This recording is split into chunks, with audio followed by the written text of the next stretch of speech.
Hello class 10th।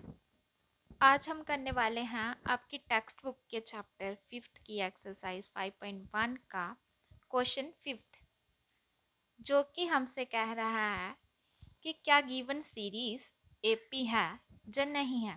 अगर है तो कॉमन डिफरेंस निकालिए और नेक्स्ट 3 टर्म्स निकालिए, और अगर नहीं है ना ही आपको कॉमन डिफरेंस निकालना है ना ही आपको नेक्स्ट 3 टर्म्स निकालनी है। तो हमारे पास सीरीज दी गई है ए twice of a, 3 times a, 4 times a and so on। तो हम सबसे पहले इसकी टर्म को रिप्रेजेंट कर लेते हैं a1, a2, a3 and a4 के साथ। कॉमन डिफरेंस निकालने के लिए सबसे पहले हमने डिफरेंस निकालना है। d1 का फार्मूला होता है a2 माइनस a1, d2 का होता है a3 माइनस a2, d3 का होता है a4 माइनस a3। a2 है हमारे पास ट्वाइस a1 है हमारे पास a। तो जब हम दोनों इन दोनों को माइनस करेंगे तो हमारे पास आएगा सिंगल a। अब थ्राइस a में से माइनस जाएगा ट्वाइस ऑफ a, तो कितना बचेगा 1a। 4 टाइम a में से 3 टाइम a माइनस होकर अगेन a ही बचता है। Therefore d1 is equal to d2 is equal to d3। हम कह सकते हैं yes it is an AP। और अगर AP है तो कॉमन डिफरेंस क्या रहेगा? कॉमन डिफरेंस हमारा आएगा A, जो कि सब में कॉमन है। हम लेट कर लेते हैं नेक्स्ट 3 टर्म ऑफ AP,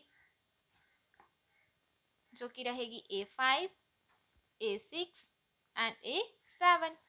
कोई भी टर्म निकालने के लिए हम फार्मूला यूज़ करते हैं A plus n minus 1 into D.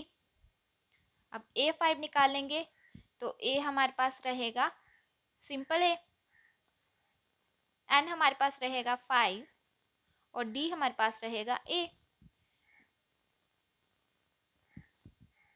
जिसकी कैलकुलेशन हमें दे रही है answer 5A। In the same way A6 पे भी यही फार्मूला लगेगा, बस n की जगह हम पुट कर देते हैं 6 और हमारे पास आंसर आ रहा है 6 टाइम A। सिमिलरली A7 हमारे पास आंसर देगा 7 time A। So next 3 terms of AP हमारे पास आ गई है 5A, 6A and 7A।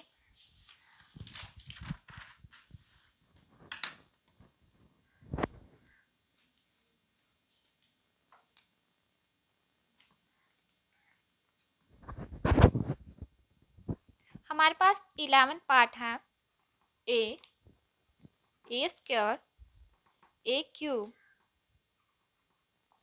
A raised to power 4 and so on।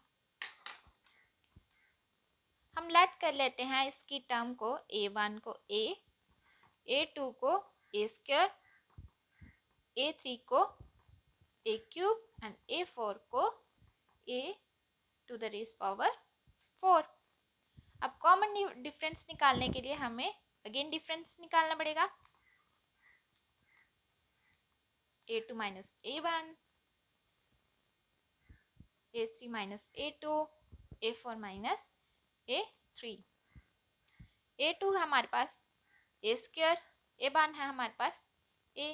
तो इन दोनों में कॉमन क्या है? A। यहाँ पे 2 टाइम्स है तो हम इसको कॉमन ले लेंगे। अब 1a बाहर आ गया और एक जो है अंदर रह गया। यहाँ पे एक ही था, इसको हमने कॉमन ले लिया तो अंदर कुछ नहीं बचा, मीन्स 1। ए क्यूब माइनस ए स्क्वायर। अब इन दोनों में कॉमन है ए स्क्वायर। ए स्क्वायर बाहर आ गया, यहाँ पे 3 टाइम्स ए थे, तो हम ए स्क्वायर को बाहर ले गए तो हमारे पास एक ही ए बच गया। यहाँ पे ए स्क्वायर हमारा बाहर आ गया और अंदर एक ही ए बच गया। यहाँ पे कंसेप्ट आ रहा है एक्सपोनेंट एंड पावर का। A4 और A3 इन दोनों में कॉमन है A3 और अंदर हमारे पास बच रहा है A minus 1। Therefore D1 is not equal to D2 is not equal to D3. So it is not an AP। और अगर ये AP नहीं है, हम इसका कॉमन डिफरेंस नहीं निकाल सकते और नेक्स्ट 3 टर्म नहीं निकाल सकते। Please like, share and subscribe my channel.